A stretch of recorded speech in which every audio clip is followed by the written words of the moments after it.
ഇന്ന് നമ്മൾ ഡിസ്കസ് ചെയ്യാൻ പോകുന്നത് UGC നെറ്റിൻ്റെ പേപ്പർ 1ൻ്റെ ക്വസ്റ്റ്യൻ പേപ്പർ ഡിസ്കഷനാണ്. 2025 ജൂൺ സെഷനിൽ നടന്ന എക്സാമിൻ്റെ ക്വസ്റ്റ്യൻസാണ് നമ്മൾ ഇന്ന് ഡിസ്കസ് ചെയ്യാൻ പോകുന്നത്. പ്രധാനപ്പെട്ട കുറച്ച് ഭാഗങ്ങൾ ചർച്ച ചെയ്യാം, ബാക്കി നമുക്ക് അടുത്ത ക്ലാസ്സുകളിലായിട്ട് എന്ത് ചെയ്യും, ഡിസ്കസ് ചെയ്യാം.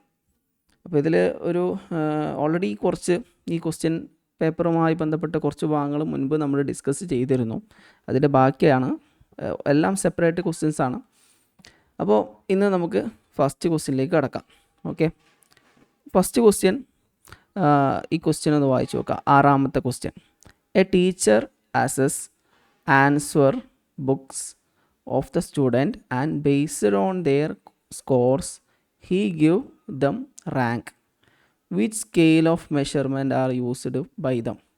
ഇവിടെ 4 സ്കെയിൽസിനെ കുറിച്ച് പറയുന്നുണ്ട്.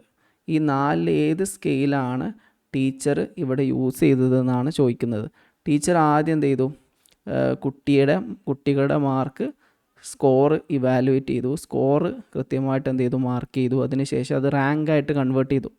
അപ്പോൾ സ്കോറായിട്ട് കൺവേർട്ട് ചെയ്യാനും അത് പിന്നീട് റാങ്കിലേക്ക് കൺവേർട്ട് ചെയ്യാനും വേണ്ടിയിട്ട് ഏത് സ്കെയിലാണ് യൂസ് ചെയ്യുക എന്നതാണ് ക്വസ്റ്റ്യനിൽ ചോദിച്ചിട്ടുള്ളത്. അപ്പോൾ നമുക്കിതിനെക്കുറിച്ച് കുറച്ച് ഡീറ്റെയിൽ ആയിട്ട് നോക്കാം. പ്രധാനമായിട്ടും 4 തരത്തിലുള്ള സ്കെയിലിംഗ് മെത്തേഡുകളുണ്ട്. നമുക്കറിയാം അല്ലേ, സ്കെയിലിംഗ് ലെവൽ ഓഫ് മെഷർമെൻറ്റ്, ഇത് സ്റ്റാറ്റിസ്റ്റിക്സുമായി ബന്ധപ്പെട്ട ഒരു ഭാഗമാണ്, റിസർച്ചുമായി ബന്ധപ്പെട്ട ഭാഗമാണ്. ലെവൽ ഓഫ് മെഷർമെൻറ്റുമായി സ്കെയിൽ ഓഫ് മെഷർമെൻറ്റ് അല്ലെങ്കിൽ ലെവൽ ഓഫ് മെഷർമെൻറ്റ് എന്നാണ് ഇതിന് പറയാം. ലെവൽ ഓഫ് മെഷർമെൻറ്റ് അല്ലെങ്കിൽ സ്കെയിൽ ഓഫ് മെഷർമെൻറ്റ് എന്നും പറയും.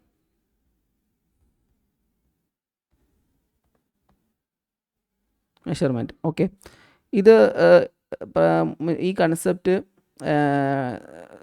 കാറ്റഗറൈസ് ചെയ്തത് സൈക്കോളജിസ്റ്റായ സ്റ്റാൻലി സ്റ്റീഫൻ എന്ന് പറയുന്ന ആളാണ്. ഓക്കെ, ഇദ്ദേഹം പറയുന്നത് 4 തരത്തിലുള്ള സ്കെയിൽസ് ഉണ്ട് എന്നുള്ളതാണ്. 4 തരത്തിൽ സ്കെയിലുകൾ അദ്ദേഹം എന്ത് ചെയ്തിട്ട് കാറ്റഗറി ചെയ്തിട്ടുണ്ട്. ഒന്നാണ് നോമിനൽ സ്കെയിൽ, നമ്മൾ പഠിച്ചത് തന്നെയാണ്. നോമിനൽ +2 വരെ നമ്മൾ ഇത് പഠിച്ചതാണ് ഈ ടോപ്പിക്ക്. Nominal scale. പിന്നെ അടുത്തതാണ് ഓർഡിനൽ സ്കെയില്.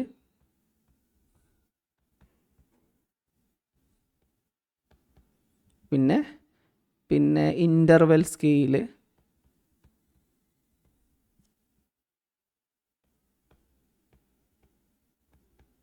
പിന്നെ അടുത്തത് ഏതാണ്, റേഷ്യോ സ്കെയിൽ.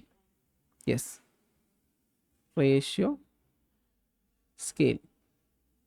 ഇത് സാധാരണഗതിയിൽ നമുക്ക് ക്വാളിറ്റേറ്റീവ് വേരിയബിൾസിനെ ക്വാണ്ടിഫൈ ചെയ്യാനൊക്കെ യൂസ് ചെയ്യുന്ന ഒരു മെത്തേഡാണ്. സാധാരണ ഇതിൽ സ്റ്റാറ്റിസ്റ്റിക്സിലാണ് ഇത് യൂസ് ചെയ്യുക. നമ്മൾ സ്റ്റാറ്റിസ്റ്റിക്സ് പഠിച്ച സമയത്ത് ഇത് നമ്മൾ എന്ത് ചെയ്തിട്ടുണ്ടാവും, പഠിച്ചിട്ടുണ്ടാവും അല്ലേ, സ്കെയിൽ ഓഫ് മെഷർമെൻറ്റ്. ഇത് ഓരോന്നും എന്തൊക്കെയാണ് നമുക്ക് ജസ്റ്റ് ഒന്ന് നോക്കാം.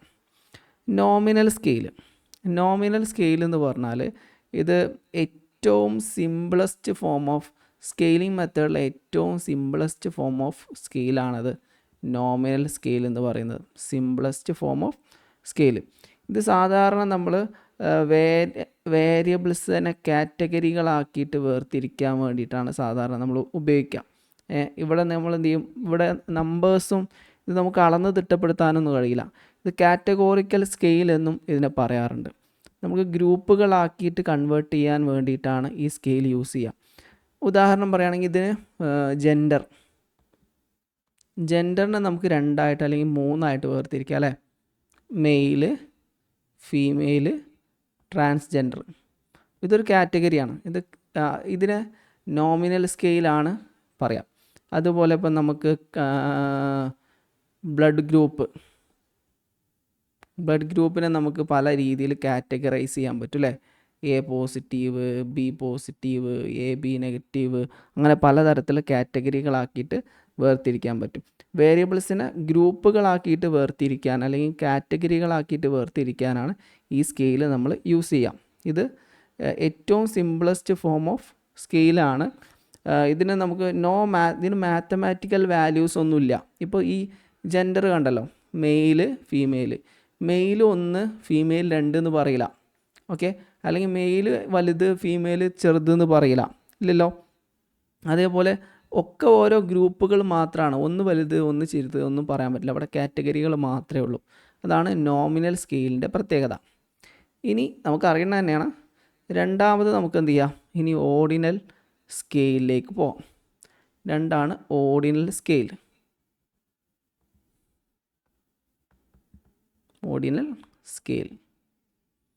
അപ്പോൾ ഈ നോമിനൽ സ്കെയിൽ നമ്മൾ പറഞ്ഞ നെയിമുമായി ബന്ധപ്പെട്ടാന്ന് മനസ്സിലാക്കിയാൽ മതി. ഇതൊക്കെ നോ എന്ന് ഇങ്ങനെ കൊടുത്താൽ നെയിമുമായി ബന്ധപ്പെട്ട നെയിംസ്, ലാബൽസ്, കാറ്റഗറികൾ, അതാണ് നോമിനൽ സ്കെയിൽ. ഓർഡിനൽ സ്കെയിൽക്ക് ഒരു ഓർഡർ ഉണ്ടായിരിക്കും, ഒരു സീക്വൻസിലായിരിക്കും ഇത് എന്ത് ചെയ്യുക, ഇത് രേഖപ്പെടുത്തി വെക്കുക. പ്രത്യേക റാങ്ക് ഇതിങ്ങനെ എന്താണ് ഒരു ഓർഡർ ഉണ്ടായിരിക്കും. ഇപ്പോൾ നമുക്ക് പറയാം എന്താണ് first rank, second rank, third rank, fourth rank, ഇങ്ങനെയൊക്കെ പറയുന്നത് ഒരു ഓർഡറാണ്. അല്ലെങ്കിൽ നിങ്ങൾ ലിക്കഡ് സ്കെയിൽ കേട്ടിട്ടുണ്ടോ? ലിക്കഡ് സ്കെയിലിനെ കുറിച്ച് പറയാം. ഇപ്പോൾ നമുക്കിപ്പോൾ പലതരത്തിലുള്ള ഒരു പറയാണ് സാറ്റിസ്ഫൈഡ്, ന്യൂട്രൽ, അൺസാറ്റിസ്ഫൈഡ്. ഇതൊക്കെ എന്താണ് ഒരു സീക്വൻസ് ആണല്ലേ. ഒന്നെങ്കിൽ സാറ്റിസ്ഫൈഡ്, അല്ലെങ്കിൽ ന്യൂട്രൽ, അല്ലെങ്കിൽ അൺസാറ്റിസ്ഫൈഡ്. ഇതൊക്കെ എന്താണ് ഒരു ഓർഡറിലാണ് എഴുതുന്നത് അല്ലേ. നമുക്ക് ഹൈലി ഇങ്ങനെ എഴുതാം, highly satisfied, neutral, not satisfied, പിന്നെ അല്ലെങ്കിൽ ഡിസ്സാറ്റിസ്ഫൈഡ്, ഹൈലി ഡിസ്സാറ്റിസ്ഫൈഡ്. അപ്പോൾ ഇതെന്താണ് വേറെ വേറെ ഇതൊരു ഓർഡറാണ്. ഹൈലി സാറ്റിസ്ഫൈഡ് കഴിഞ്ഞാൽ പിന്നെ സാറ്റിസ്ഫൈഡ് ആണ് വരിക, പിന്നെ ന്യൂട്രൽ ആണ് വരിക, പിന്നെ ഡിസ്സാറ്റിസ്ഫൈഡ് വരിക, പിന്നെ ഹൈലി ഡിസ്സാറ്റിസ്ഫൈഡ് വരും. ഇതൊരു ഓർഡറിൽ എഴുതുന്ന എന്താണ് സ്കെയിലാണ്. ഇത് ഓരോന്നും എന്താണ് ഒരു ഘട്ടം ഘട്ടമായിട്ട് കൃത്യമായിട്ടാണ് എന്ത് ചെയ്യുന്നത്, ഇതിങ്ങനെ എഴുതുന്നത്.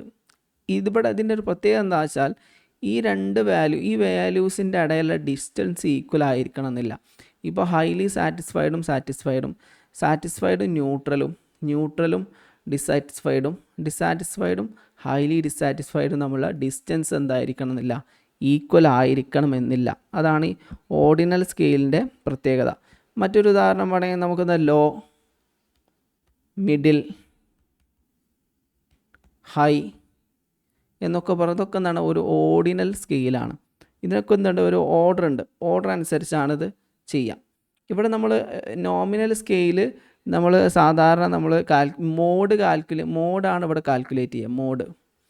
പക്ഷേ നോമിനൽ സ്കെയിലിൽ നമുക്ക് എന്ത് കാൽക്കുലേറ്റ് ചെയ്യാം, മീഡിയനും മോഡും കാൽക്കുലേറ്റ് ചെയ്യാൻ പറ്റും.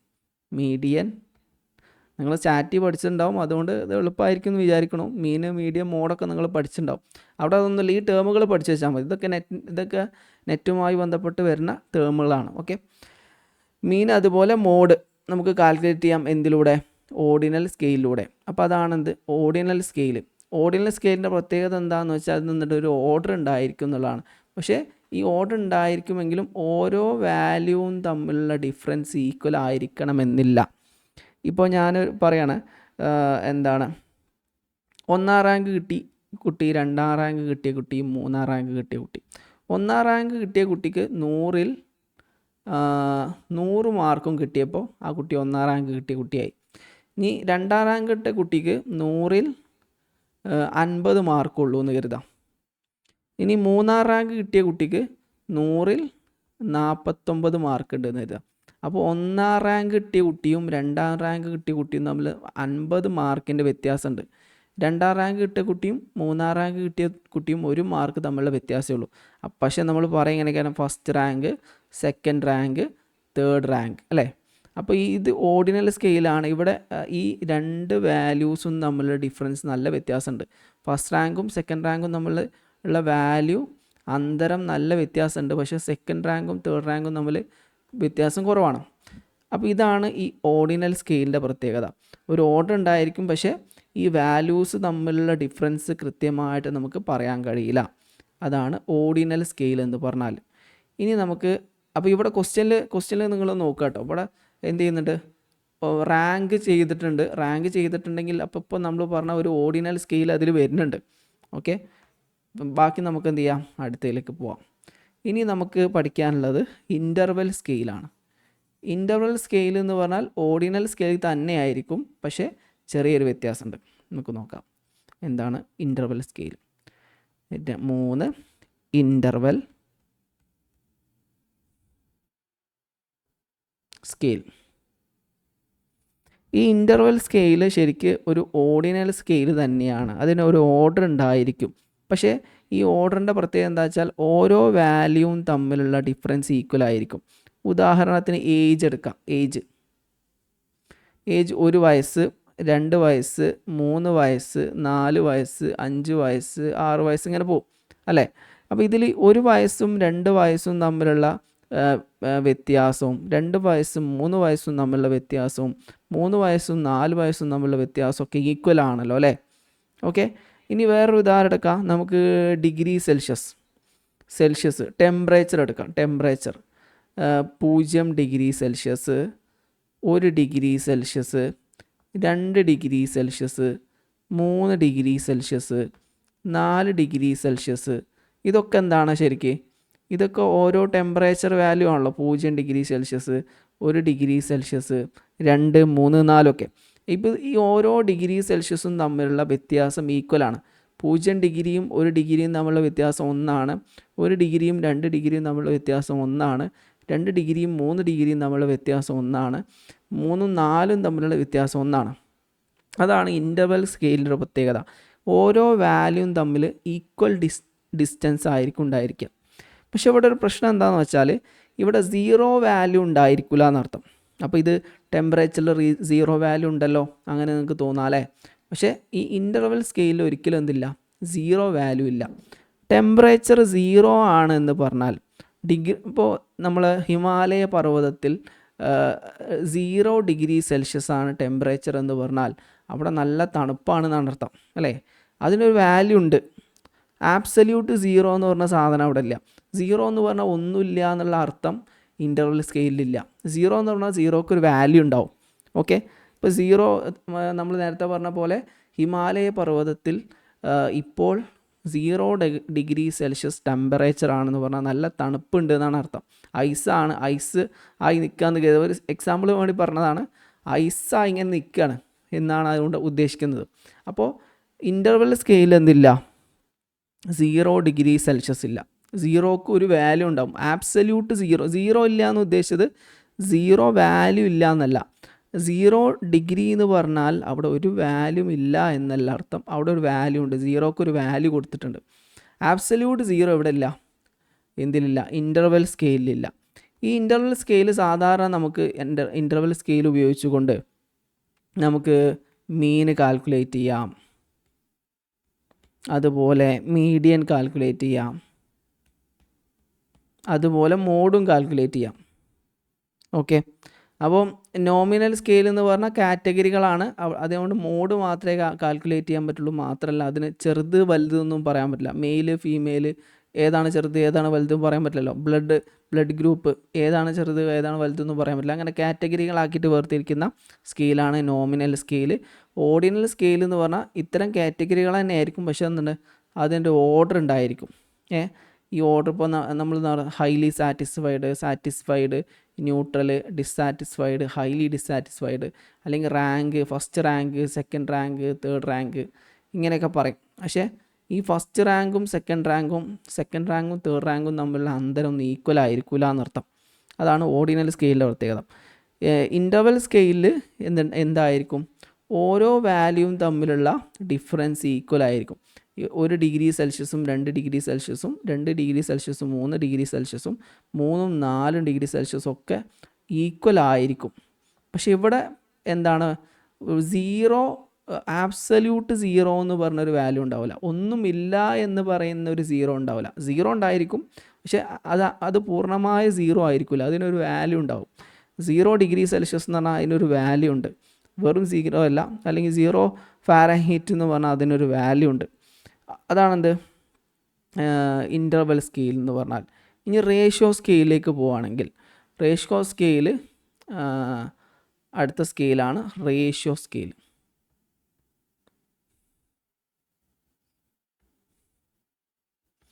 ഓക്കെ, റേഷ്യോ സ്കെയിലിൻ്റെ പ്രത്യേകത എന്താ വെച്ചാൽ ഇവിടെ ആബ്സല്യൂട്ട് 0 വാല്യൂ ഉണ്ടായിരിക്കും.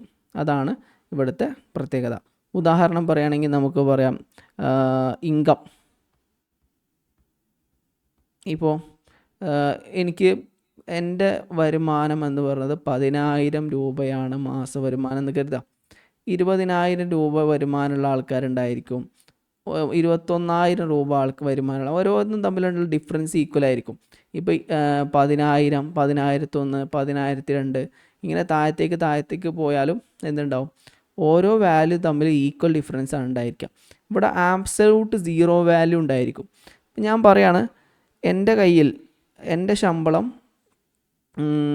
0 രൂപയാണ് എന്ന് ഞാൻ പറയണം. എൻ്റെ ശമ്പളം 0 രൂപയാണെന്ന് പറയുമ്പോൾ എന്താണ് ശരിക്കും അതിനർത്ഥം? അവിടെ എനിക്ക് ശമ്പളം ഇല്ല എന്നാണ് അർത്ഥം അല്ലേ?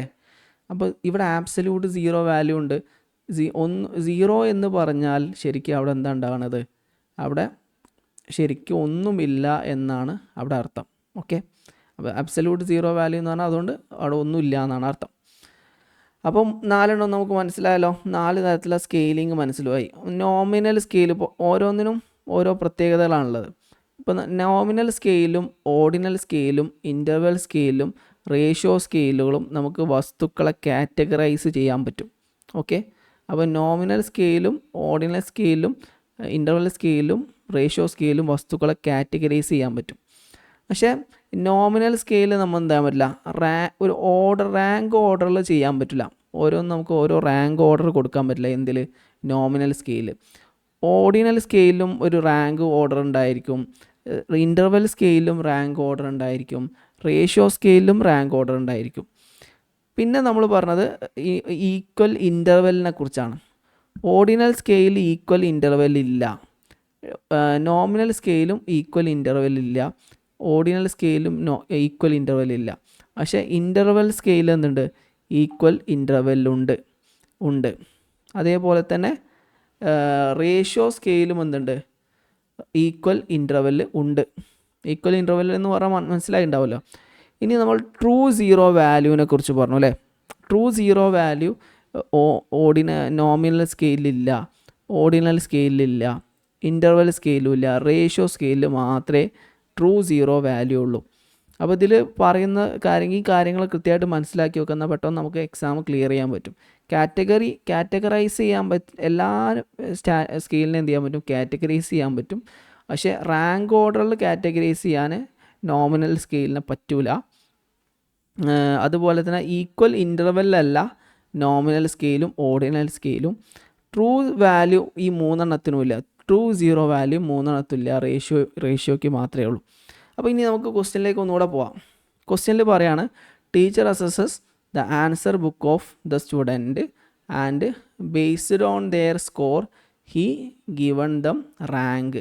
അപ്പോൾ ടീച്ചർ എന്ത് ചെയ്തു? ഒരു കുട്ടിയുടെ ആൻസർ ബുക്ക് അസസ് ചെയ്തു. ആൻസർ ബുക്ക് അസസ് ചെയ്തിട്ട് എന്ത് ചെയ്തു? നമ്മൾ സ്കോർ കൊടുത്തു. ഇപ്പോൾ സ്കോർ കൊടുക്കുക എന്ന് പറഞ്ഞാൽ എത്രയാണ്? ഇപ്പോൾ 100 മാർക്കിൽ 10 മാർക്ക്, 100 മാർക്കിൽ 5 മാർക്ക്, ഇങ്ങനെ ഓരോന്ന് കൊടുത്തു. ഇങ്ങനെ ഓരോന്ന് കൊടുക്കണതിന് എന്ത് പറയും? അത് കഴിഞ്ഞതിന് ശേഷം, അത് കൊടുത്തതിന് ശേഷം പിന്നെ എന്താ ചെയ്തത്? പിന്നെ ചെയ്തത് റാങ്ക് നൽകി എന്നാണ് പറയുന്നത്. ആൻഡ് ഗിവ് ദം റാങ്ക്, പ്രത്യേകം റാങ്ക് കൊടുത്തു. അപ്പോൾ 2 സ്കെയിലുകളാണ് ഇവിടെ യൂസ് ചെയ്തിട്ടുണ്ടാവുക. ആദ്യം സ്കോറായിട്ട് കൺവേർട്ട് ചെയ്യാൻ വേണ്ടിയിട്ട് ഇൻ്റർവെൽ സ്കെയിൽ യൂസ് ചെയ്തിട്ടുണ്ടാവും അല്ലേ? ഇൻ്റർവെൽ സ്കെയിലിലൂടെ മാത്രമേ എന്തുണ്ടാവുള്ളൂ, നമുക്ക് എന്ത് മാർക്ക് കൊടുക്കാൻ പറ്റുന്നുണ്ടാവുള്ളൂ. ഉദാഹരണമായിട്ട് ഇപ്പോൾ ഒരു കുട്ടിയുടെ മാത്തമാറ്റിക്സിൽ 80 മാർക്ക്, 100ൽ 80 മാർക്ക്, ഫിസിക്സിൽ 100ൽ 70 മാർക്ക്, കെമിസ്ട്രിയിൽ 100ൽ 50 മാർക്ക്. അങ്ങനെ എന്ത് ചെയ്തു? ഇത് നമുക്ക് ഇൻ്റർവൽ സ്കെയിൽ ഉപയോഗിച്ച് കാണാൻ എന്ത് ചെയ്യാം, കാറ്റഗറൈസ് ചെയ്യാം.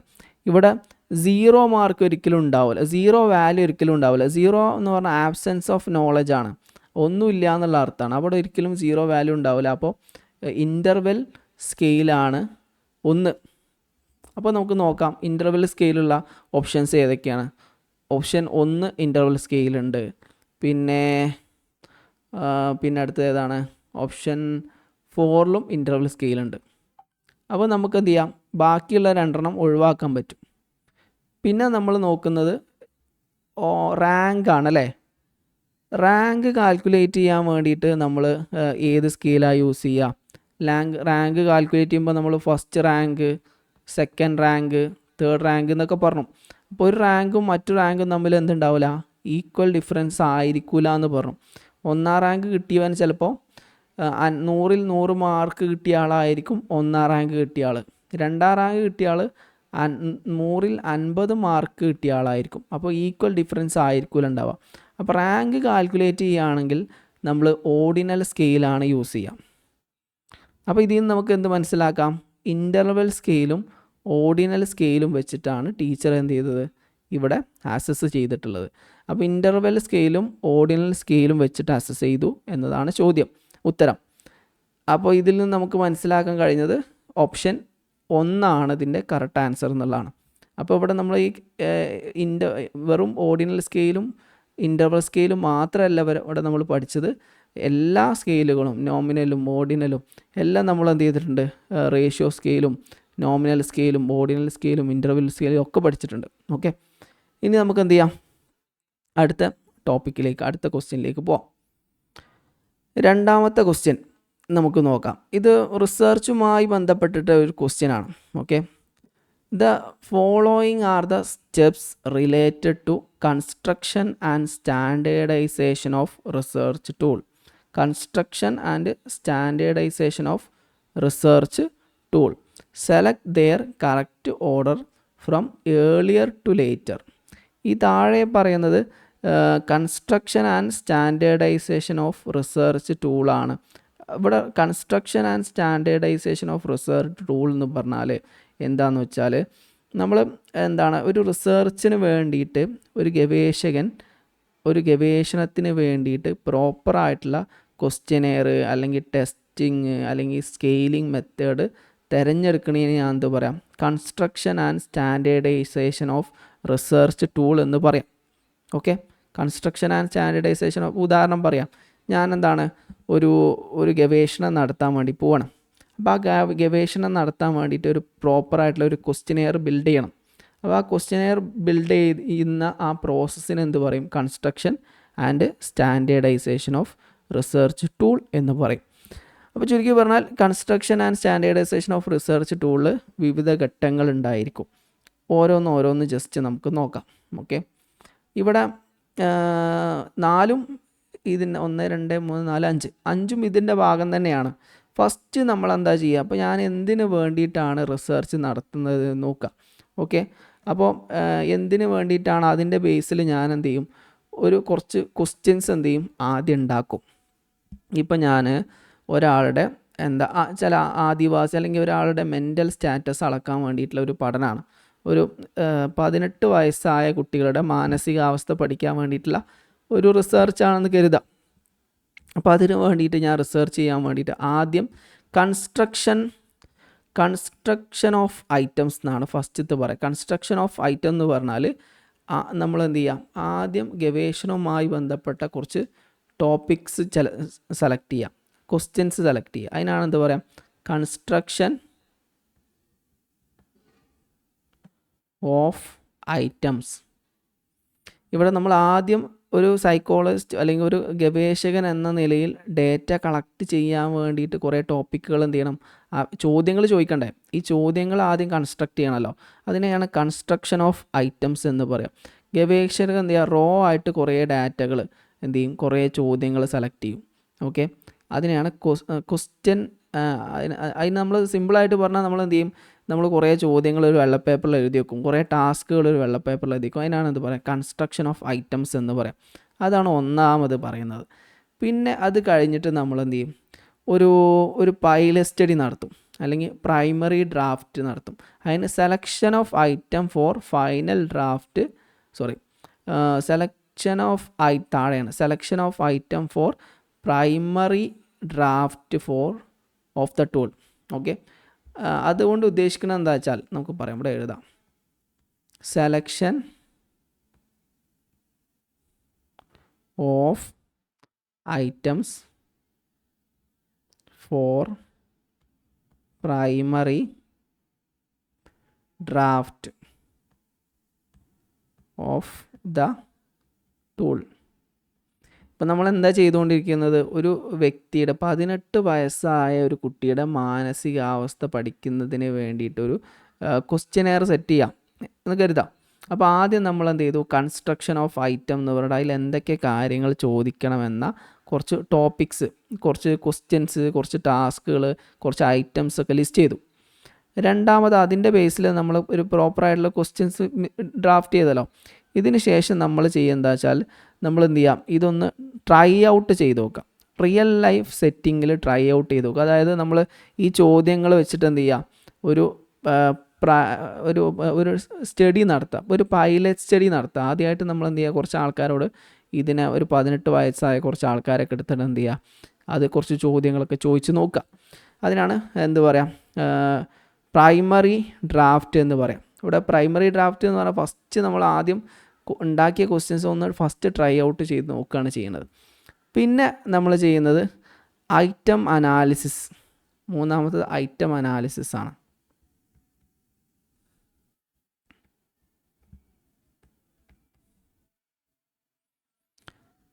ഈ പൈലറ്റ് സ്റ്റഡി കഴിഞ്ഞ് കഴിഞ്ഞാൽ നമ്മൾ എന്ത് ചെയ്യും, ഐറ്റം അനാലിസിസ് ചെയ്യും. ഐറ്റം അനാലിസിസ് ചെയ്യുക എന്ന് പറഞ്ഞാൽ നമ്മൾ എന്ത് ചെയ്യാം, നമ്മൾ ചോദിച്ച ചോദ്യങ്ങൾ കൃത്യമാണോ ആക്യുറേറ്റ് ആണോ എന്ന് അനലൈസ് ചെയ്യണേനാണെന്ന് പറയാം ഐറ്റം അനാലിസിസ് എന്ന് പറയാം. ഐറ്റം അനാലിസിസ് എന്ന് പറഞ്ഞാൽ ഈ ചോദ്യങ്ങൾ അനലൈസ് ചെയ്യുക എന്നുള്ളത്. അത് നിങ്ങൾ സ്റ്റാറ്റിസ്റ്റിക്സിലൊക്കെ പഠിച്ചിട്ടുണ്ടാവും കേട്ടോ ഈ സാധനം.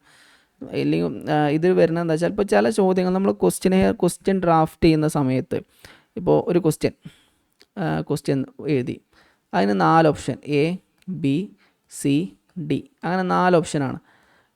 4 ഓപ്ഷന് അറിയുന്ന ഒരാളും അറിയാത്ത ഒരാളും ഒരേപോലെ ഉത്തരം നൽകുന്നുണ്ടോ എന്ന് നോക്കണം, അല്ലേ? ചില ചോദ്യങ്ങൾക്ക് അറിയുന്ന ആൾക്കാർക്കും അറിയാത്ത ആൾക്കാർക്കും കറക്കി കുത്താൻ കഴിയുന്നുണ്ടാവും, അല്ലെങ്കിൽ അറിയുന്ന ആൾക്കും അറിയാത്ത ആൾക്കാർക്കും ഒരേപോലെ ഉത്തരം നൽകാൻ കഴിയുന്നുണ്ടാവും. അത്തരം ഉത്തരങ്ങൾ ക്വസ്റ്റ്യൻസ് എന്ത് ചെയ്യാൻ പറ്റില്ല, നമുക്ക് ഉൾപ്പെടുത്താൻ പറ്റില്ല. അറിയുന്നവനെയും അറിയാത്തവനെയും വേർതിരിച്ച് മനസ്സിലാക്കാൻ കഴിയുന്ന ഒരു ചോദ്യമായിരിക്കണം. അപ്പോൾ ഡിസ്ക്രിമിനേറ്ററി പവറുള്ള ചോദ്യമായിരിക്കണം എന്നർത്ഥം. ഇപ്പോൾ ഞാനൊരു ചോദ്യം ചോദിക്കുകയാണെങ്കിൽ, ഒരു ക്വസ്റ്റ്യനറിലൊരു ചോദ്യം ചോദിക്കുകയാണെങ്കിൽ, ആ ചോദ്യം അതിനെക്കുറിച്ച് അറിയുന്നവന് മാത്രമേ കഴിയാൻ പാടുള്ളൂ. അതിനെക്കുറിച്ച് അറിയാത്തവർക്ക് എഴുതാനോ പറയാനോ കഴിയാൻ പാടില്ല. ഇപ്പോൾ നെറ്റ് എക്സാം എടുക്കാം. നെറ്റ് എക്സാമിന് നമുക്ക് 300 എക്സാമാണ്, 300 മാർക്കിനുള്ള 150 ചോദ്യങ്ങളാണ്. ഈ 150 ചോദ്യങ്ങളിൽ ചില ചോദ്യങ്ങളുണ്ടാവും, അത് അറിയുന്നവർ മാത്രമേ ഉത്തരം തരാൻ കഴിയുള്ളൂ, അറിയാത്തവൻ എങ്ങനെയായാലും തെറ്റിക്കും. അങ്ങനെ എന്ത് ചെയ്യും, ഡിസ്ക്രിമിനേറ്റ് ചെയ്യുന്ന രീതിയിലുള്ള ചോദ്യങ്ങൾ അതിലെന്ത് വേണം. അത് എങ്ങനെയാണ് എന്ന് നമുക്ക് എന്ത് ചെയ്യാം, പിന്നീട് സ്റ്റാറ്റിയൊക്കെ പഠിക്കുന്ന സമയത്ത് അതിനെ വിശദമായിട്ട് പഠിക്കാം. ഇനി അടുത്തത് 4ാമത് selection of items for final draft tool. ഇപ്പം നമ്മൾ ആദ്യം കൺസ്ട്രക്ഷൻ ഓഫ് ഐറ്റം പറഞ്ഞു. കൺസ്ട്രക്ഷൻ ഓഫ് ഐറ്റം എന്ന് പറഞ്ഞാൽ കുറച്ച് ചോദ്യങ്ങൾ എന്ത് ചെയ്യാണ്, തിരഞ്ഞെടുക്കുകയാണ് ചെയ്യുന്നത്. പിന്നെ അത് കഴിഞ്ഞതിന് ശേഷം selection of item for primary ഡ്രാഫ്റ്റിൽ നമ്മൾ എന്ത് ചെയ്തു, ഒരു ടെസ്റ്റ് നടത്തി നോക്കി. ടെസ്റ്റ് നടത്തുക എന്ന് പറഞ്ഞാൽ ഒരു പൈലറ്റ് സ്റ്റഡി നടത്തി നോക്കി. പിന്നെ അതിനുശേഷം ഐറ്റം അനാലിസിസ്, ഈ ചോദ്യങ്ങൾ നമ്മൾ കുറേ ആൾക്കാരോട് ചോദിച്ചല്ലോ, അതിൻ്റെ ബേസിൽ നമ്മൾ അനലൈസ് ചെയ്ത് എല്ലാവർക്കും ഉത്തരം പറയാൻ പറ്റുന്ന ചോദ്യമാണോ, അതോ ഇത് അറിയുന്നവനും അറിയാത്തവനെയും നമുക്ക് വേർതിരിക്കാൻ കഴിയുന്നുണ്ടോ ഒക്കെ നോക്കിയിട്ട് അതിനാണ് ഐറ്റം അനാലിസിസ് എന്ന് പറയാം. പിന്നെ അത് കഴിഞ്ഞിട്ട് നമ്മൾ എന്താ പറയുക, selection of item for final draft tool. Selection of item for final draft of the tool. Okay, ഈ ഫൈനൽ ഡ്രാഫ്റ്റ് ഓഫ് ദ ടൂളിൽ വരുന്നത് നമ്മൾ ഉണ്ടാക്കിയ ചോദ്യങ്ങൾ അനലൈസ് ചെയ്തൊക്കെ കൃത്യമാണോ, നമ്മൾ ചോദിക്കാൻ പോകുന്ന ചോദ്യങ്ങൾ കൃത്യമായിട്ടും ജസ്റ്റിസ് ഉണ്ടോ. അതായത് നമ്മളിപ്പോൾ നെറ്റ് എക്സാമിന് വേണ്ടിയിട്ട് എന്നോട് ഒരാൾ ക്വസ്റ്റ്യനെയർ ഉണ്ടാക്കാൻ പറഞ്ഞു എന്ന് കരുതാം. അപ്പോൾ ഞാൻ ക്വസ്റ്റ്യനെയർ ഉണ്ടാക്കി കൊടുത്തു. അത് ആ ക്വസ്റ്റ്യൻ എഴുതുന്ന പഠിച്ച ആൾക്കാർക്കും പഠിക്കാത്ത ആൾക്കാർക്കും ഒരേപോലെ എഴുതാൻ പറ്റുന്ന ക്വസ്റ്റ്യൻ ആണെങ്കിൽ അതെന്താണ്, ഇൻജസ്റ്റിസ് ആണ്. അത് ഡിസ്ക്രിമിനേറ്ററി അല്ല. അങ്ങനെ വരുന്ന സമയത്ത് എന്തുണ്ടാവും, വിവേചനം ഉണ്ടായിരിക്കും. പഠിച്ച ഒരാൾക്ക് മാത്രം ആൻസർ ചെയ്യാൻ കഴിയുന്ന രീതിയിൽ എന്ത് വേണം, ക്വസ്റ്റ്യൻസ് വേണം. അത് എന്താണ്, ഇത് ഉണ്ടാക്കുന്ന ആളൊരു കഴിവാണ്. അത് ഐറ്റം അനാലിസിസിലൂടെ മാത്രമേ എന്ത് ചെയ്യാൻ പറ്റുള്ളൂ, കണ്ടെത്താൻ പറ്റുള്ളൂ. അതിനുശേഷം നമ്മൾ ഫൈനലൈസ് ചെയ്തു, ചോദ്യങ്ങൾ ഫൈനലൈസ് ചെയ്തു. അതിനുശേഷം അഞ്ചാമത്തത് എന്താണ്, establishment of norms. Establishment of norms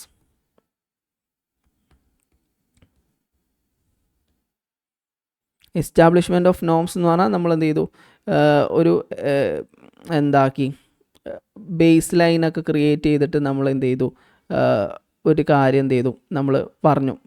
ഇപ്പോൾ ക്വസ്റ്റ്യൻ, ഇപ്പോൾ നമുക്ക് പറയാം, ഓരോ ക്വസ്റ്റ്യനും എന്ത് ചെയ്തു, ഓരോ ക്വസ്റ്റ്യൻ്റെ പ്രത്യേകത. അപ്പോൾ നമ്മൾ ആവറേജ് സ്റ്റുഡൻ്റ് ആണെങ്കിൽ ഇത്ര മാർക്ക് കിട്ടും. ഇപ്പോൾ നമ്മൾ ഒരു ക്വസ്റ്റ്യനെയർ ഉണ്ടാക്കിയെന്ന് കരുതാം. ആ ക്വസ്റ്റ്യനെയറിൽ 100-ലാണ് ആ ക്വസ്റ്റ്യൻസ് മാർക്ക് ചെയ്തിട്ടുള്ളത്.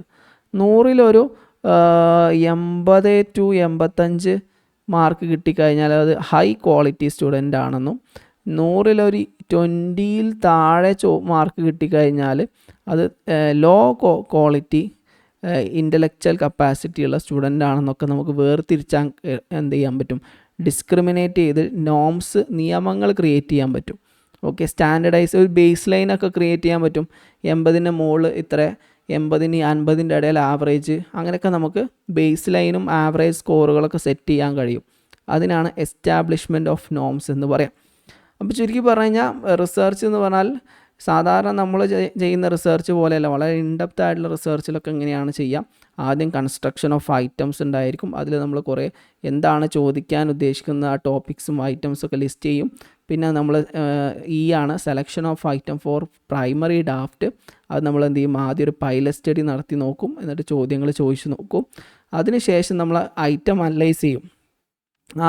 ഏതൊക്കെ കാറ്റഗറി ആൾക്കാർക്കാണ് ഇതിൻ്റെ ഉത്തരം ആൻസർ ചെയ്യാൻ പറ്റുന്നത്, ആർക്കൊക്കെ ഇതിന് ആൻസർ ചെയ്യാൻ കഴിയുന്നില്ല, ഇതൊക്കെ നമ്മൾ എന്ത് ചെയ്യും, അനലൈസ് ചെയ്യും. അതിനുശേഷം വീണ്ടും എന്ത് ചെയ്യും, selection of item for final draft.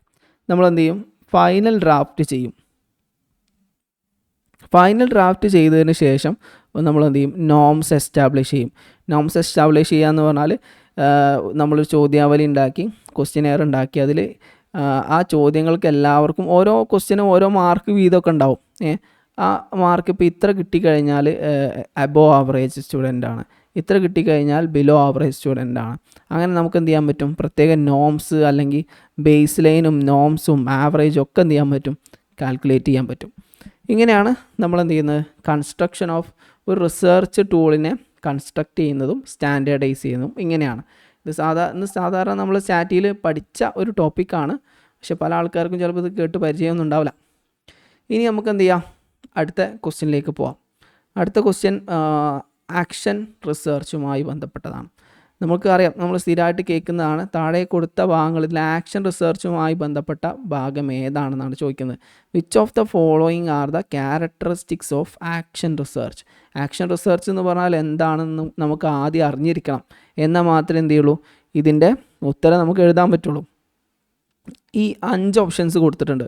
ഒന്ന്, it do not aim to develop theory. ഇത് തിയറി ഡെവലപ്പ് ചെയ്യാൻ വേണ്ടിയിട്ടുള്ളതല്ല. It's not conducted to generalize the findings. Sample is selected randomly. It is conducted to find out solution of local level problems. അടുത്തത്, control the variable, control on variable is required in it. അങ്ങനെ 4-5 കാര്യങ്ങളിവിടെ പറഞ്ഞിട്ടുണ്ട്. ഇതിൽ action research എന്ന് പറഞ്ഞാൽ നമുക്ക് സിമ്പിളായിട്ട് പറഞ്ഞു കഴിഞ്ഞാൽ ഒരു ഇമ്മീഡിയറ്റ് ആയിട്ടുള്ളൊരു പ്രോബ്ലം സോൾവ് ചെയ്യാൻ വേണ്ടിയിട്ട് ചെയ്യുന്ന റിസർച്ചിനെയാണെന്ന് പറയാം ആക്ഷൻ റിസർച്ച് എന്ന് പറയാം. ഇപ്പോൾ ഒരു പ്രാക്ടീഷണർ, ഒരു ടീച്ചർ, ഒരു കൗൺസിലർ അദ്ദേഹത്തിൻ്റെ മുമ്പിൽ വന്ന പ്രാക്ടിക്കൽ പ്രോബ്ലങ്ങൾക്ക് പ്രാക്ടിക്കൽ സൊല്യൂഷൻ കണ്ടെത്താൻ വേണ്ടിയിട്ട് സാധാരണ ചെയ്യുന്ന റിസർച്ചാണ്. ഫോർ എക്സാമ്പിൾ ഞാൻ എന്ത് ചെയ്യണം, ഞാൻ ക്ലാസ് എടുത്തുകൊണ്ടിരിക്കുകയാണ്. അപ്പോൾ ക്ലാസ് എടുക്കുന്ന സമയത്ത് കുട്ടികൾക്കൊന്നും മനസ്സിലാണില്ല. അപ്പോൾ ഞാൻ എന്ത് ചെയ്തു, ഇത് പരിഹരിക്കാൻ വേണ്ടി ഒരു പ്രോബ്ലം ആണല്ലോ അല്ലേ, പല കാരണങ്ങളുണ്ടാവും ഈ ക്ലാസ് മനസ്സിലാവാതിരിക്കാൻ. ബാക്ക്ഗ്രൗണ്ട് നോയ്സ് ഉണ്ടായിരിക്കും, നമ്മൾ ഇപ്പോൾ ഒരു ക്ലാസ് റൂമിലാണ് കുട്ടികൾ ഇരിക്കണമെന്ന് വെച്ചാൽ ഡിസ്ട്രാക്ഷൻസ് ഉണ്ടാവും. അപ്പോൾ അതിനെക്കുറിച്ച് ഒരു പ്രോബ്ലം ആണല്ലോ അല്ലേ. ആ പ്രോബ്ലത്തിന് പരിഹാരം കണ്ടെത്താൻ വേണ്ടിയിട്ട് ടീച്ചേഴ്സ് നടത്തുന്ന റിസർച്ച് ആക്ഷൻ റിസർച്ചാണ്. ആക്ഷൻ റിസർച്ച് എന്ന് പറഞ്ഞാൽ ഒരു ഇമ്മീഡിയറ്റ് പ്രോബ്ലം നമ്മുടെ മുമ്പിലുണ്ടാവും, ആ ഇമ്മീഡിയറ്റ് പ്രോബ്ലത്തിന് സൊല്യൂഷൻ കണ്ടെത്തുക എന്നതാണ് ലക്ഷ്യം. ഇതിൽ നമുക്ക് ഓപ്ഷൻ എ നോക്കാം. It don't aim at developing A theory. ഇവിടെ തിയറിയുമായി ബന്ധപ്പെട്ട ഒന്നുമില്ല. തിയറി ഡെവലപ്പ് ചെയ്യാൻ വേണ്ടിയിട്ടല്ല എന്ത് ചെയ്യുന്നത്, ആക്ഷൻ റിസർച്ച് ചെയ്യുന്നത്. അപ്പോൾ ഒന്നാമത്തെ നമുക്ക് കിട്ടി, എ കറക്റ്റാണ്. Option A, it do not aim to develop theory. അപ്പോൾ എ ഉള്ളതൊക്കെ നമുക്ക് ആദ്യം ഒന്ന് നോക്കി വെക്കാം. എ ഉള്ളത് ഒന്ന് മാത്രമേ ഉള്ളെങ്കിൽ സുഖമാണ്, പിന്നെ ബാക്കിലൊന്നും നോക്കേണ്ട ആവശ്യമില്ല. അപ്പോൾ എ കറക്റ്റാണ്. അപ്പോൾ 1, 2, 4 ആയിരിക്കും, 3 നമുക്ക് ഒഴിവാക്കാം. പിന്നെ രണ്ടാമതായിട്ട് B, it do not conduct to generalize the findings. ഈ തിയറി ഒരിക്കലും എന്ത് ചെയ്യാൻ പറ്റില്ല, ആക്ഷൻ റിസർച്ച് ഒരിക്കലും നമുക്ക് ജനറലൈസ് ചെയ്യാൻ പറ്റില്ല. നമ്മളൊരു സ്പെസിഫിക് പ്രോബ്ലത്തെക്കുറിച്ചാണല്ലോ ഗവേഷണം നടത്തുന്നത്. ഇപ്പോൾ ഒരു ക്ലാസ്സിലെ ഒരു ലൊക്കാലിറ്റിയിലെ ഒരു വിദ്യാർത്ഥിയുടെ പഠനത്തെക്കുറിച്ച് അല്ലെങ്കിൽ പഠനം എങ്ങനെ ഇമ്പ്രൂവ് ചെയ്യാം എന്നതിനെക്കുറിച്ച് നടത്തുന്ന ഗവേഷണമാണ്. നമുക്ക് ജനറലൈസ് ചെയ്യാൻ പറ്റില്ല. അത് ഇന്ത്യയിലെ മൊത്തം ആൾക്കാർ ഇങ്ങനെയെന്ന് പറയാൻ പറ്റില്ല, ലോകത്തിലെ മൊത്തം ആൾക്കാർ ഇങ്ങനെയെന്ന് പറയാൻ പറ്റില്ല. അപ്പോൾ ഇതിനെ നമുക്ക് എന്ത് ചെയ്യാൻ പറ്റില്ല, ജനറലൈസ് ചെയ്യാൻ പറ്റില്ല. അപ്പോൾ രണ്ടാമത്തും കറക്റ്റാണ് അല്ലേ. നമുക്ക് ജനറലൈസ് ചെയ്യാൻ വേണ്ടിയിട്ടല്ല, വലിയ തിയറി ഉണ്ടാക്കാനോ ജനറലൈസ് ചെയ്യാൻ വേണ്ടിയിട്ടോ അല്ല ആക്ഷൻ റിസർച്ച് യൂസ് ചെയ്യുന്നത്. അപ്പോൾ എയും ബിയും ശരിയാണ്. അപ്പോൾ എയും ബിയും ശരിയാണെങ്കിൽ പിന്നെ അപ്പോൾ നമുക്ക് 3 ഒഴിവാക്കിയാൽ ഒന്നെങ്കിൽ 1, 2, 3 ആയിരിക്കും വരിക. പിന്നെ നമുക്ക് മൂന്നാമത്തെ നോക്കാം. Sample is selected randomly. Sampling എന്ത് ചെയ്യില്ല, റിസർച്ചിൽ ഒരിക്കലും ആക്ഷൻ റിസർച്ചിൽ നമ്മൾ സാമ്പിളിങ് യൂസ് ചെയ്യൂല അല്ലേ. ആക്ഷൻ റിസർച്ച് എന്ന് പറഞ്ഞാൽ നമ്മൾ എന്താണ്, എക്സ്പെരിമെൻ്റൽ റിസർച്ചിലാണ് എന്ത് ചെയ്യുന്നത്, ഈ സാമ്പിൾസൊക്കെ യൂസ് ചെയ്യുക. ഈ സാമ്പിൾസ് ഒരിക്കലും എന്ത് ചെയ്യില്ല, ആക്ഷൻ റിസർച്ചിൽ യൂസ് ചെയ്യില്ല. അപ്പോൾ സി ഇല്ലെങ്കിൽ അപ്പോൾ 1 ഒഴിവാക്കാം. അപ്പോൾ 3ഉം 1ഉം ഇല്ല. പിന്നെ അപ്പോൾ നമ്മളെ മുമ്പിൽ 2 ഉള്ളൂ, ഒന്നുകിൽ 2 അല്ലെങ്കിൽ 4. പിന്നെ അടുത്ത ക്വസ്റ്റ്യനിലേക്ക് നോക്കുകയാണെങ്കിൽ നമുക്ക് ഡി നോക്കാം. It is conducted to find out solution in local level problem. Yes, local level പ്രോബ്ലംസിന് സൊല്യൂഷൻ കണ്ടെത്താൻ വേണ്ടിയിട്ടാണ് നമ്മൾ എന്ത് ചെയ്യുന്നത്, ആക്ഷൻ റിസർച്ച് ചെയ്യുന്നത്. ആക്ഷൻ റിസർച്ച് ചെയ്യുന്ന ഒരു ഇമ്മീഡിയറ്റ് പ്രോബ്ലത്തിൻ്റെ, ഒരു ലോക്കൽ ലെവൽ ഇമ്മീഡിയറ്റ് പ്രോബ്ലത്തിൻ്റെ സൊല്യൂഷൻ കണ്ടെത്താൻ വേണ്ടിയിട്ടാണ് നമ്മൾ എന്ത് ചെയ്യുന്നത്, റിസർച്ച് ചെയ്യുന്നത്. ഓക്കെ, അപ്പോൾ ഇപ്പോൾ നമ്മൾ എന്താണ് ഇതിനൊരു സൈക്കിളൊക്കെ ഉണ്ട്. നമ്മൾ പറഞ്ഞപ്പോൾ നേരത്തെ പറഞ്ഞ പോലെ ഇതിലെന്തുണ്ട്, പ്ലാന്, ആക്ട്, പിന്നെ ഒബ്സർവ്, പിന്നെ റിഫ്ലക്റ്റ്. നമുക്ക് എന്ത് ചെയ്യാം, അടുത്ത ടോപ്പിക്ക് ഇതുമായി ബന്ധപ്പെട്ടൊരു ക്വസ്റ്റ്യൻ വരാണ്ട് നമുക്ക് എന്ത് ചെയ്യാം, വിശദമായിട്ട് പറയാം. ഓക്കെ, അതായത് സിമ്പിളായിട്ട് പറയുകയാണെങ്കിൽ എന്താണ്, ഒരു ലോക്കൽ ലെവൽ പ്രോബ്ലത്തിൻ്റെ സൊല്യൂഷൻ കണ്ടെത്താൻ വേണ്ടിയിട്ടാണ് നമ്മൾ എന്ത് ചെയ്യുന്നത്, റിസർച്ച് ചെയ്യുന്നത്. അപ്പോൾ നമുക്ക് ഓൾറെഡി എന്ത് മനസ്സിലായി, ഡി ഉണ്ട്. അപ്പോൾ ABD ആണ് ആൻസർ. ABE അല്ല, ABD. അപ്പോൾ ഓപ്ഷൻ 4 ആണ്. ഇവിടെ നമ്മൾ കൂടെ നോക്കാം. ഈ control on variable is required. Control നമ്മൾ കോസ് ആൻഡ് എക്സ്പെരിമെൻറ്റിലാണ് എന്ത് ചെയ്യുന്നത്, ലബോറട്ടറി എക്സ്പെരിമെൻറ്റിലാണ് എന്ത് ചെയ്യുന്നത്, വേരിയബിളിനെ നിയന്ത്രിച്ച് നിർത്തിയിട്ടുള്ള പഠനമൊക്കെ നടത്തുന്നത്. അപ്പോൾ ഇത് അതിലല്ല, അപ്പോൾ ഈ തെറ്റാണ്. അപ്പോൾ ഓപ്ഷൻ ABD ആണ് ആൻസർ. ABD എന്ന് പറഞ്ഞാൽ 4ാമത്തെ ക്വസ്റ്റ്യൻ ആണെന്ത്, അതിന് ആൻസറായിട്ട് വരുന്നത്. ഇനി നമുക്കെന്ത് ചെയ്യാം, അടുത്ത ചോദ്യത്തിലേക്ക് പോവാം. പറഞ്ഞോളൂ. ഡൗട്ട്സ് ഉണ്ടെങ്കിൽ ചോദിക്കാട്ടോ. ഇനി നമുക്ക് എന്ത് ചെയ്യാം, അടുത്ത ക്വസ്റ്റ്യനിലേക്ക് പോവാം.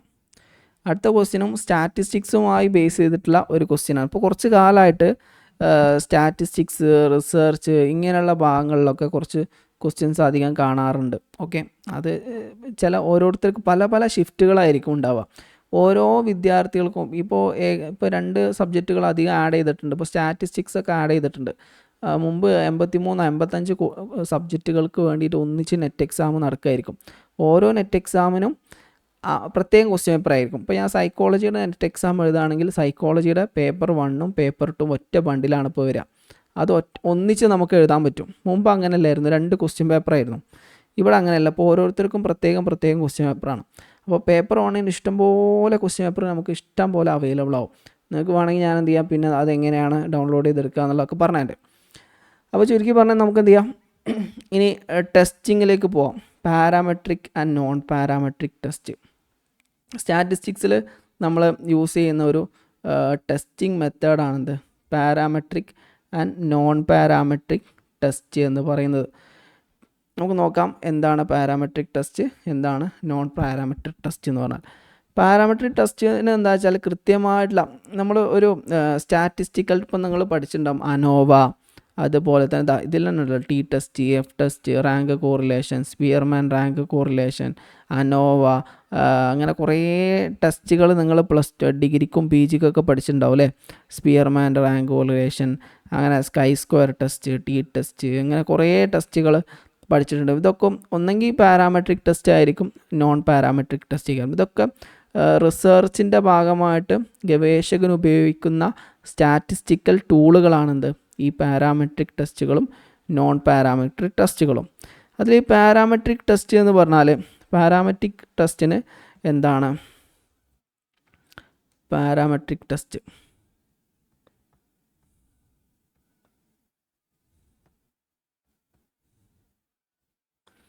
പാരാമെട്രിക് ടെസ്റ്റിൻ്റെ പ്രത്യേകത എന്താ വെച്ചാൽ ഇതിന് സ്ട്രിക്റ്റ് ആയിട്ടുള്ള റൂൾസ് ഉണ്ടായിരിക്കും. ഇപ്പോൾ എന്താണ് സ്ട്രിക്റ്റ് അസംഷൻസ് ഉണ്ടായിരിക്കും. സ്റ്റാറ്റിസ്റ്റിക് ടൂൾസ് ഇങ്ങനെ ആയിരിക്കണം, സ്പെസിഫിക് ആയിരിക്കണം, പ്രെഡിക്റ്റബിൾ ആയിരിക്കണം, അതിൻ്റെ ഷേപ്പ് എല്ലാത്തിനും എന്തുണ്ടാവും, സ്ട്രിക്റ്റ് അസംഷൻ ഉണ്ടായിരിക്കും. പിന്നെ മറ്റൊന്നാണെന്ത്, ഇത് മീനിൻ്റെ ബേസിൽ ആവറേജ് അല്ലെങ്കിൽ മീനാണ് എന്ത് ചെയ്യുന്നത്, കാൽക്കുലേറ്റ് ചെയ്യുന്നത്.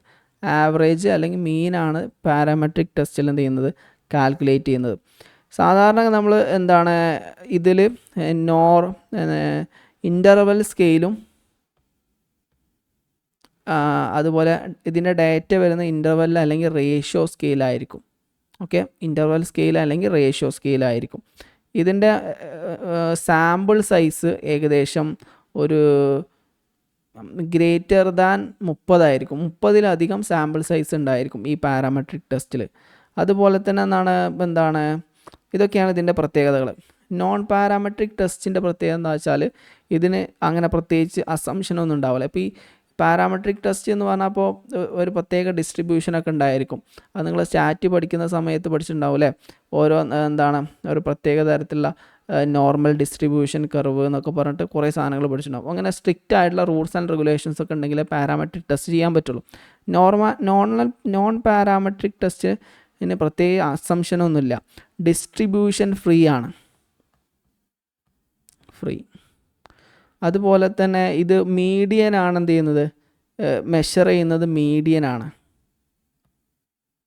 മീഡിയൻ എന്ന് പറഞ്ഞാൽ എന്താണ്, മിഡിൽ പോയിൻ്റ് അല്ലേ, നടുവത്തെ പോയിൻ്റ്. മീഡിയത്തിൻ്റെ ഇക്വേഷനൊക്കെ +2 തന്നെ പഠിച്ചതാണ്, +2 ഡിഗ്രി പി ജിയിലൊക്കെ പഠിച്ചതാണ്. അതുപോലെ ഇതിൻ്റെ എന്താണ് ഇതിൻ്റെ സാമ്പിൾസ് എത്രയാവാം, 30-ൻ്റെ താഴെയാവാം, 30-ൻ്റെ മുകളിലും ആവാം, 30 ആവാം, ഒക്കെ ആവാം. അപ്പോൾ സിമ്പിളായിട്ട് ഇത്ര മനസ്സിലാക്കുക. പിന്നെ നമുക്ക് എന്ത് ചെയ്യാം, ഇനി ക്വസ്റ്റ്യനിലേക്ക് തന്നെ പോവാം. ക്വസ്റ്റ്യനിൽ കുറേ എന്തുണ്ട്, പാരാമെട്രിക് ടെസ്റ്റിൻ്റെ പേരും നോൺ പാരാമെട്രിക് ടെസ്റ്റിൻ്റെ പേരുകളും കൊടുത്തിട്ടുണ്ട്. ഇതിലേതാണ് പാരാമെട്രിക് ടെസ്റ്റ്, ഏതാണ് നോൺ പാരാമെട്രിക് ടെസ്റ്റ് എന്ന് നമ്മൾ മനസ്സിലാക്കണം. അപ്പോൾ ജനറലി സാധാരണ നമ്മൾ ചെയ്യുന്ന പാരാമെട്രിക് ടെസ്റ്റുകൾ ഏതൊക്കെയാണ്, നോൺ പാരാമെട്രിക് ടെസ്റ്റുകൾ ഏതൊക്കെയാണെന്ന് ജസ്റ്റ് നമുക്ക് നോക്കാം. എന്നാൽ പിന്നെ നമുക്കത് പഠിച്ചു വെച്ചാൽ അത് ഏതൊക്കെയാണെന്ന് മനസ്സിലാക്കാമല്ലോ. പ്രധാനപ്പെട്ട പാരാമെട്രിക് ടെസ്റ്റുകൾ ഏതൊക്കെയാണ് നോക്കാം. പാരാമെട്രിക് ടെസ്റ്റിൽ ഏറ്റവും പ്രധാനപ്പെട്ട പാരാമെട്രിക് ടെസ്റ്റാണെന്ത്, പേഴ്സൻ്റെ കോറിലേഷൻ. മറ്റൊന്നാണ് ടി ടെസ്റ്റ് അല്ലെങ്കിൽ ഇൻഡിപെൻഡൻ്റ് ഇങ്ങനെയല്ല, ടി ടെസ്റ്റ്. അതുപോലെ തന്നെ പെയർഡ് ടി ടെസ്റ്റ്, പെയർഡ്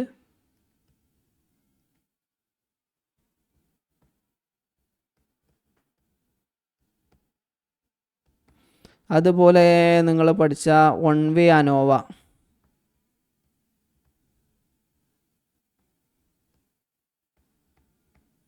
അതുപോലെ തന്നെ ടു വേ അനോവ.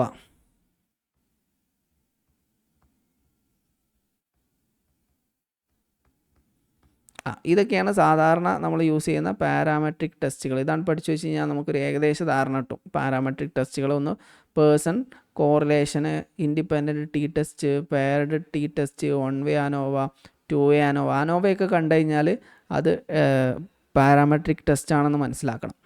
ഇനി നോൺ പാരാമെട്രിക് ടെസ്റ്റുകൾ നോക്കാം.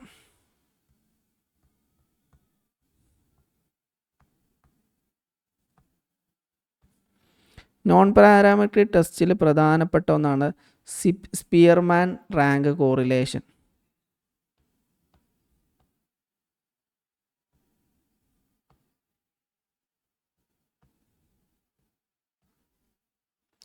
Rank correlation. മറ്റൊന്നാണ് മാൻ വൈറ്റ്നി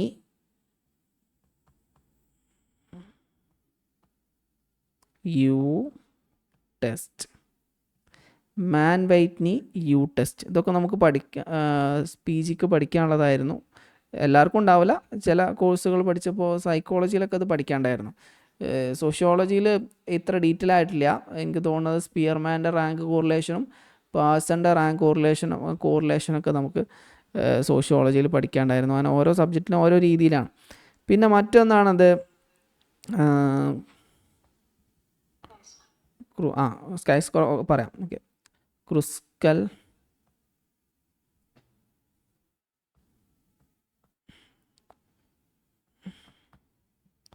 valleys T test,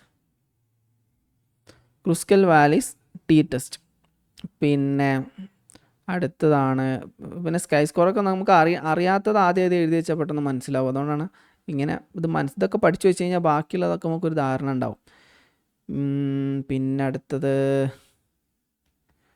Wilcoxon signed rank test. Wilcoxon signed rank test. പിന്നെയും കുറേ ഉണ്ട്, ഇഷ്ടം പോലെ ഉണ്ട് കേട്ടോ. Friedman's test.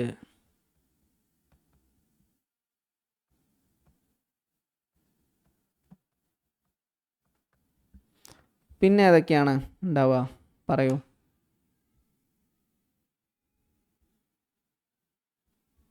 നിങ്ങൾ പറയൂ.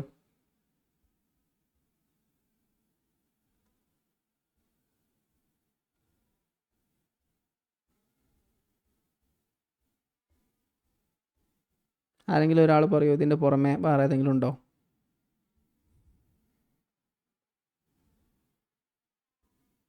ആർക്കും പറയാം. ഇതിൽ വരുന്ന മറ്റൊന്നാണ്, ഇതിപ്പോൾ ആരോ പറഞ്ഞല്ലോ സ്കൈ സ്ക്വയർ ടെസ്റ്റ്. ഞാൻ അത് പറയുന്നത് കരുതിയിട്ടാണ് പറഞ്ഞത്. Sky square test. Okay, sky square എന്ന് ഇങ്ങനെ എഴുതുക, സ്കൈ സ്ക്വയർ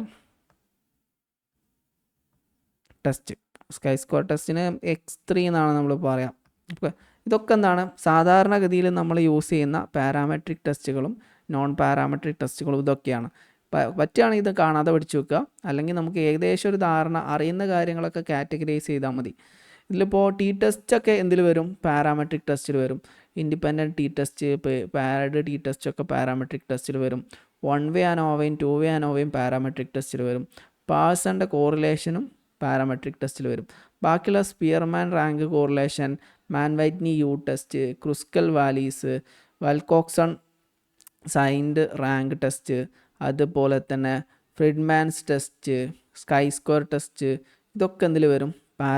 നോൺ പാരാമെട്രിക് ടെസ്റ്റിൽ വരും. ഇനി നമുക്ക് ക്വസ്റ്റ്യനിലേക്ക് പോവാം.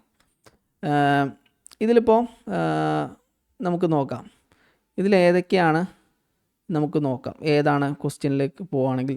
ഇനി അതിൻ്റെ ആൻസർ ഒന്ന് പറയൂ. ക്വസ്റ്റ്യൻ എടുക്കൂ. ഇതിലിപ്പോൾ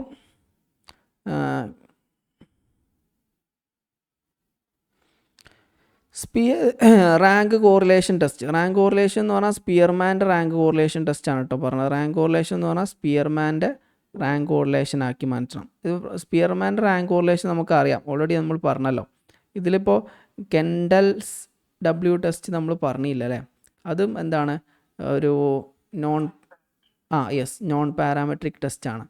കെൻഡൽസ് ഡബ്ല്യു ടെസ്റ്റും ഇതിൽ വരുന്ന അവിടെ എഴുതാൻ സ്ഥലമില്ല. ഓക്കെ, അപ്പോൾ ഇതിൽ സ്പിയർമാൻ്റെ റാങ്ക് കോറിലേഷൻ ഏതായാലും എന്താണ്, നോൺ പാരാമെട്രിക് ടെസ്റ്റാണ്. ഓക്കെ, പിന്നെ അടുത്ത പിന്നെ ഏതാണ് പറയും.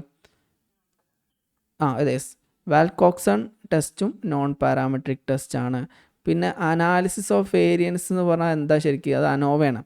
അനോവ ശരിക്കും എന്താണ്, പാരാമെട്രിക് ടെസ്റ്റാണ്. ടി ടെസ്റ്റും പാരാമെട്രിക് ടെസ്റ്റാണ്. അപ്പോൾ ബാക്കിയുള്ളത് ഈ 3 ഏതാണ്, നോൺ പാരാമെട്രിക് ടെസ്റ്റുകളാണ് വരുന്നത്, എ ബി സി. അപ്പോൾ ഇതിൽ ഏതാണോ ഉത്തരം, എ ബി സി. അപ്പോൾ ഇതാണ് ഈ ആൻസറായിട്ട് വരുന്നത്. ഇനി എന്ത് ചെയ്യാം, അടുത്ത ക്വസ്റ്റ്യനിലേക്ക് പോവാം. ഇനി ഒരു ക്വസ്റ്റ്യനും കൂടെ നമുക്ക് നോക്കാം. ഓക്കെ, ഇതേപോലെ പലതരത്തിലുള്ള ചോദ്യങ്ങൾ വരും. ഇതേപോലെ മാച്ച് ദ ഫോളോയിങ് എന്നൊക്കെ പറഞ്ഞിട്ട് ക്വസ്റ്റ്യൻ വരും. മാച്ച് ദ ഫോളോയിങ് ക്വസ്റ്റ്യൻ റിസർച്ചുമായി ബന്ധപ്പെട്ടൊരു ക്വസ്റ്റ്യനാണ് മാച്ച് ദ ഫോളോയിങ്. നോക്കുക, എക്സ്പെരിമെൻ്റൽ റിസർച്ച്, അതുപോലെ തന്നെ ethnographical research, survey, case study. Experimental research, ethnographical research, survey research, case study. പിന്നെ ഈ സൈഡിൽ in depth study of single unit. അതുപോലത്തെ ഇതിൻ്റെ ആൻസർ നിങ്ങൾ തന്നെ പറയണം കേട്ടോ. Study of opinion of people towards a social media, cause and effect relationship between independent and dependent variable, study of perception of people of particular group regarding their life. ഇതിൽ case study first experimental research. Experimental റിസർച്ചിൽ ഏതാണ് വരിക, ആരാ പറയാം? Yes, cause and effect. പറഞ്ഞോളൂ. Option 2 അല്ല, option 3 ആണ് വരിക. എക്സ്പെരിമെൻ്റൽ റിസർച്ചിൽ 2 വേരിയബിൾ തമ്മിലുള്ള റിലേഷൻഷിപ്പ് അല്ലേ നമ്മൾ പഠിക്കുക. 2 വേരിയബിൾ, ഇൻഡിപെൻഡൻറ്റ് വേരിയബിളും ഡിപ്പെൻഡൻറ്റ് വേരിയബിളും തമ്മിലുള്ള റിലേഷൻഷിപ്പാണ് എക്സ്പെരിമെൻ്റൽ റിസർച്ചിൽ പഠിക്കുക. അപ്പോൾ ഇവിടെ നമ്മൾ പഠിച്ചിട്ടുണ്ടാവും, ഓർമ്മ ഉണ്ടാവും. ഇൻഡിപെൻഡൻറ്റ് വേരിയബിൾ നമ്മൾ മാനിപ്പുലേറ്റ് ചെയ്യും, എന്നിട്ട് ഇൻഡിപെൻഡൻറ്റ് വേരിയബിളിൽ അതിൻ്റെ എഫക്റ്റ് മനസ്സിലാക്കും എന്നൊക്കെ പഠിച്ചിട്ടുണ്ടാവും. അപ്പോൾ എന്താണ് എക്സ്പെരിമെൻ്റൽ റിസർച്ച് എന്ന് പറഞ്ഞാൽ നമ്മൾ കോസ് ആൻഡ് എഫക്റ്റ് റിലേഷൻഷിപ്പ് മനസ്സിലാക്കാൻ വേണ്ടി നടത്തുന്ന റിസർച്ചാണ് എന്ത്, എക്സ്പെരിമെൻ്റൽ റിസർച്ച് എന്ന് പറയാം. സാധാരണഗതി ഇത് ലാബിലാണ് എന്ത് ചെയ്യുക, ഈ എക്സ്പെരിമെൻ്റ് നടത്താറുള്ളത്. ഒരു കൃത്യമായിട്ടുള്ള കൺട്രോൾഡ് എൻവയോൺമെൻറ്റിൽ 2 വേരിയബിൾ തമ്മിലുള്ള റിലേഷൻഷിപ്പ് അനലൈസ് ചെയ്യുകയാണ് ഇവിടെ ചെയ്യുന്നത്. അപ്പോൾ എക്സ്പെരിമെൻ്റൽ റിസർച്ച് 3 ആണ്. അപ്പോൾ നമുക്ക് 2 കിട്ടി. അപ്പോൾ 1ഉം 4 നമുക്ക് ഒഴിവാക്കാം കേട്ടോ. ഇനി ബി കൂടി കിട്ടിക്കഴിഞ്ഞാൽ ബാക്കി നമുക്ക് നോക്കേണ്ട ആവശ്യമില്ല. B, ethnographic research. Ethnographic research ഏതാണ്, ആരാ പറയാം? എത്തനോഗ്രഫിക് റിസർച്ച് 4 അല്ലേ? ഓക്കെ അല്ലേ? ഓപ്ഷൻ അതെ, ഓപ്ഷൻ 2 ആണ്, 4 ആണ്. അപ്പോൾ നമുക്ക് എത്തനോഗ്രഫിക് റിസർച്ച് ഓപ്ഷൻ 4 ആണ്. എത്തനോഗ്രഫിക് റിസർച്ച് എന്ന് പറഞ്ഞാൽ നമ്മളൊരു പെർട്ടിക്കുലർ ഗ്രൂപ്പ് ഓഫ് പീപ്പിളിൻ്റെ കൾച്ചർ പഠിക്കുന്നതിനെയാണ് എന്താ പറയുക, എത്തനോഗ്രഫിക് റിസർച്ച് എന്ന് പറയുക. ഇപ്പോൾ ഉദാഹരണമായിട്ട് ഞാൻ ആദിവാസികളെക്കുറിച്ച് പഠിക്കുകയാണ്. ആദിവാസികളുടെ നിലമ്പൂരുള്ള അല്ലെങ്കിൽ വയനാടുള്ള ആദിവാസി വിഭാഗത്തിൻ്റെ കൾച്ചർ പഠിക്കാൻ വേണ്ടിയിട്ട് ഞാൻ എന്ത് ചെയ്യും, ഒരു ഗവേഷണം നടത്തുകയാണ്. അതെന്താണ്, എത്തനോഗ്രാഫിക് റിസർച്ചാണ് അത്. അപ്പോൾ അതെന്ത് പറയും, study of perception of people of A particular group regarding their life കൾച്ചറും എന്തോ ആവാം. ഇനി ബാക്കി കൂടി നമുക്ക് നോക്കാം. സർവേ എന്ന് പറഞ്ഞാൽ എന്താ ശരിക്കും? സർവേ ഏതാണ് വരിക അപ്പോൾ? 2 അല്ലേ? 2. Study of opinion of peoples towards media. നമ്മൾ എന്ത് ചെയ്യും, സർവേ കണ്ടക്ട് ചെയ്യുക ആളുകളുടെ ഒപ്പീനിയൻ എടുക്കാനും കാഴ്ചപ്പാട് ഇതൊക്കെ എടുക്കാൻ വേണ്ടിയിട്ടാണ് അല്ലേ. ഇപ്പം നിങ്ങൾ മദ്യപാനത്തെ അനുകൂലിക്കുന്നുണ്ടോ, നിങ്ങൾ മദ്യപാനത്തെ അനുകൂലിക്കുന്നില്ലേ, സോഷ്യൽ മീഡിയ വിദ്യാർത്ഥികളെ എങ്ങനെ എഫക്റ്റ് ചെയ്യുന്നു, ഇങ്ങനെ കുറേ കാര്യങ്ങൾ പഠിക്കാൻ വേണ്ടിയിട്ട് സാധാരണഗതിയിൽ നമ്മൾ സർവേ യൂസ് ചെയ്യും. സാധാരണ നമ്മൾ ഡിഗ്രിക്കും പി ജിക്കൊക്കെ പ്രൊജക്റ്റ് ചെയ്യാൻ വേണ്ടി യൂസ് ചെയ്തിട്ടൊരു സാധനമാണത് സർവേ എന്ന് പറഞ്ഞാൽ. പിന്നെ കേസ് സ്റ്റഡിയാണ്. കേസ് സ്റ്റഡി എന്ന് പറഞ്ഞാൽ option 1 in-depth study of A single group. ഒരു വ്യക്തിയെക്കുറിച്ച്, ഒരു ഗ്രൂപ്പ് എന്ന് പറഞ്ഞാൽ ചിലപ്പോൾ ഒരു ഗ്രൂപ്പാവാം, ഒരു വ്യക്തിയാവാം, അല്ലെങ്കിൽ ഒരു സ്ഥാപനമാവാം, അല്ലെങ്കിൽ ഒരു പ്രതിഭാസം, ഒരു ഫിനോമിനാവാം. ഫിനോമിനോട് ഉദ്ദേശിക്കുന്നത് ഇപ്പോൾ കോവിഡ് ഒരു പ്രതിഭാസമാണല്ലോ. അങ്ങനെ എന്തെങ്കിലും ഒരു വിഷയത്തെക്കുറിച്ച് ഇൻഡെപ്തായിട്ട് പഠിക്കുന്നതിനാണ് എന്ത് പറയാം, കേസ് സ്റ്റഡി എന്ന് പറയാം. കേസ് സ്റ്റഡിയിലൂടെ നമുക്ക് അതിൻ്റെ ആ വസ്തുവിൻ്റെയോ വ്യക്തിയുടെയോ തുടക്കം മുതൽ അതിൻ്റെ അവസാനം വരെയുള്ള എല്ലാ കാര്യങ്ങളും ആഴത്തിൽ പഠിക്കാൻ കഴിയും. അപ്പോൾ ചുരുക്കി പറഞ്ഞാൽ ഇത് 4 എന്താണ്, വ്യത്യസ്ത തരത്തിലുള്ള റിസർച്ച് മെത്തേഡുകളാണ്. അപ്പോൾ ഇതിൽ ആൻസർ ഏതാണ് വരുന്നത്? 2 അല്ലേ? 2. ഓക്കെ. അപ്പോൾ നമുക്ക് ഇന്നത്തെ സെഷന് അവസാനിപ്പിക്കാം. ബാക്കി നമുക്ക് എന്ത് ചെയ്യാം, ഇതിൻ്റെ ബാക്കി അടുത്ത ക്ലാസ്സിൽ ഡിസ്കസ് ചെയ്യാം. ഓക്കെ. അപ്പോൾ പങ്കെടുത്ത എല്ലാവർക്കും നന്ദി. എന്തെങ്കിലും സംശയങ്ങൾ ചോദിക്കാണ്ടോ ആർക്കെങ്കിലും?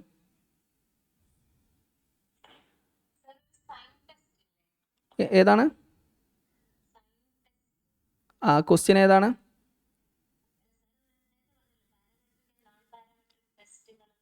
അതെ. അതിൽ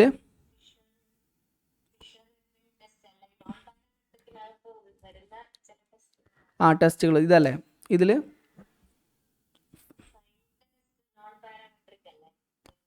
എവിടെ സൈൻ ടെസ്റ്റ് സ്പെല്ലിംഗ് ഒന്ന് പറയൂ.